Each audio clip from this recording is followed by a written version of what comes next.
Voting is underway in South Africa, where the African National Congress is facing its biggest ballot box challenge after more than 2 decades in power.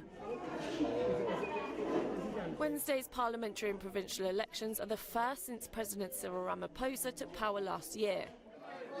He's been seeking to reverse a slide in support from an electorate frustrated by corruption allegations, joblessness and lingering racial inequalities. I just want us to work and implementing our policies and doing what is right by our people. Ramaphosa replaced the scandal-plagued Jacob Zuma with a promise to root out endemic corruption within the party. The ANC's rise to power under Nelson Mandela in '94 marked the end of apartheid rule in South Africa.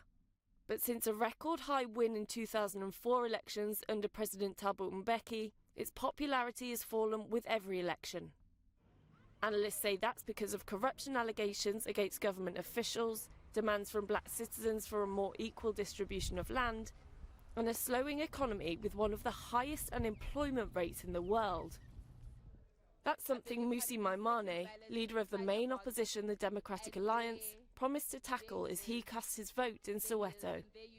Soweto, to me, represents in many ways the home of where the struggle is. And now we're entering into a new struggle, a struggle for jobs for many South Africans. And therefore, I call upon the people of this country to come out in their numbers today. The ANC is also under pressure from the leftist economic freedom fighters. The most recent polls show that ANC is likely to win a majority of the National Assembly's 400 seats, but its margin of victory could narrow, particularly in major cities. Results are expected in the coming days, but officials haven't yet said when the winner will be announced.